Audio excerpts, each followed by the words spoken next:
নমস্কার বন্ধুরা, ভক্তিমূলক কথা চ্যানেলে জানাই আপনাদের সকলকে স্বাগত। বন্ধুরা, আশা করছি ঈশ্বরের আশীর্বাদে আপনারা প্রত্যেকেই ভালো আছেন এবং সুস্থই আছেন। বন্ধুরা, আজ রাতেই ঘুমানোর আগেই মনে মনে 11 বার বলুন এই কথা, আর রাতের মধ্যেই দেখুন চমৎকার। সকালের অপেক্ষাও করতে হবে না। বর্তমান সময়ে মানুষের কাছে সময় বার করা অত্যন্ত কঠিন, কিন্তু সারা দিনের মধ্যে যদি একটু সময়ও ভগবানের জন্য বার করা হয়, তাহলে জীবনের ধারা হয়তো অন্যরকম হতে সময় লাগবে না। ভগবানের ইচ্ছা ছাড়া জীবনের কোনো কিছু করাই সম্ভব নয়। তাই মনকে খুব শান্ত করে সারা দিনের মধ্যে একটি সময় বার করে ভগবানের উদ্দেশ্যে অর্পণ করা খুবই মঙ্গলজনক। এর মাধ্যমে আমরা পেতে পারি সুখ, শান্তি এবং সমৃদ্ধি। আর সারা দিনের মধ্যে যদি সম্ভব না হয়, একেবারেই সময় না থাকে, তাহলে অন্ততপক্ষে রাতে ঘুমোতে যাওয়ার আগে অবশ্যই এই কাজটি করুন। বন্ধুরা, ঘুমানোর আগে মন থেকে সমস্ত নেতিবাচক চিন্তাভাবনা দূর করে দিন এবং মনকে শান্ত করে শুয়ে পড়ুন। এরপর আপনার জীবনের যাই সমস্যা থাকুক না কেন, হতে পারে তা আর্থিক সমস্যা বা সাংসারিক সমস্যা বা আপনার কোনো ইচ্ছার কথা, মন থেকে 11 বার ভগবানকে বলুন। 11 বার মনের ইচ্ছা বলার পর যেভাবে অনেক মানুষ ভগবানের নাম জপ করতে করতে ঘুমায়, অনেকে আবার ভগবানের নাম জপ না করেই ঘুমিয়ে যায়। কিন্তু আপনাকে কি করতে হবে? আপনাকে ভগবানের নাম জপ করতে করতে ঘুমিয়ে পড়তে হবে। আপনি যে দেবদেবীর ভক্ত, সেই দেবদেবীর নাম জপ করতে করতে ঘুমিয়ে যান। 5 মিনিট হোক বা 10 মিনিট নাম জপ করতে করতে ঘুম এলে ঘুমিয়ে যান। এবার জেনে নেওয়া যাক এতে করে কি হবে।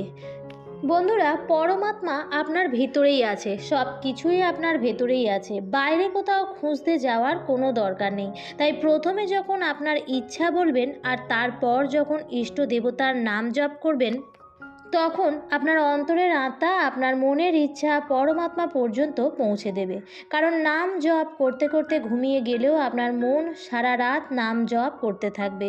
পরমাত্মা তো সারা রাত জেগে থাকেন, তাই রাতের মধ্যেই আপনার মনের ইচ্ছা পূরণ করে দেবেন, বা রাতে ঈশ্বর আপনার স্বপ্নে এসে আপনার ইচ্ছা পূরণ হওয়ার সংকেত দিয়ে যাবেন। আর স্বপ্ন যদি নাও আসে, সকালে কোনো মানুষের মাধ্যমে সুখবর অবশ্যই পাবেন, বা সকালে ঘুম থেকে উঠতেই আপনার মন থেকে আওয়াজ আসবে। 99% মানুষ সেই দিনেই ফল পেয়ে যান। আর যদি কেউ ফল না পান, তাহলেও নিরাশ হবেন না। আপনি নিয়ম করে নিন এবং প্রতিদিন 11 বার আপনার মনের ইচ্ছা ভগবানকে জানাবেন। তারপর প্রভুর নাম জপ করতে করতে ঘুমিয়ে যাবেন। এর ফলে আপনি আপনার জীবনে যে চমৎকার দেখতে পাবেন, তাতে আপনার জীবন বদলে যাবে। তো বন্ধুরা, আপনি প্রতিদিন এই উপায় অবশ্যই করুন, নিশ্চিত ফল পাবেন। কেননা ভগবানের নাম জপ কখনো ব্যর্থ যায় না। বন্ধুরা, আপনারা আরেকটি উপায়ও করতে পারেন, আর সেটি হলো একটি মন্ত্র। আমরা সবাই জানি যে মন্ত্রের মধ্যে লুকানো রয়েছে অপরিসীম এক শক্তি।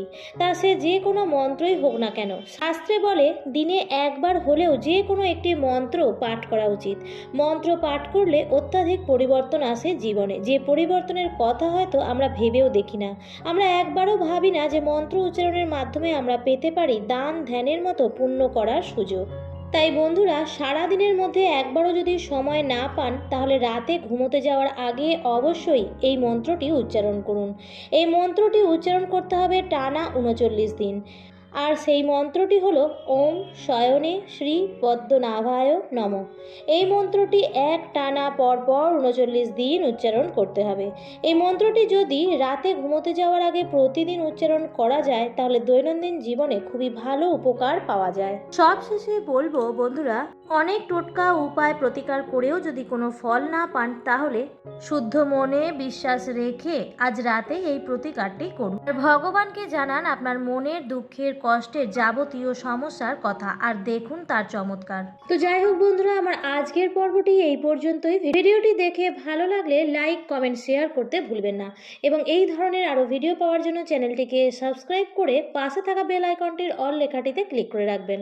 আবার দেখা হবে পরবর্তী নতুন কোনো ভিডিওতে। ভালো থাকবেন, সুস্থ থাকবেন, ধন্যবাদ।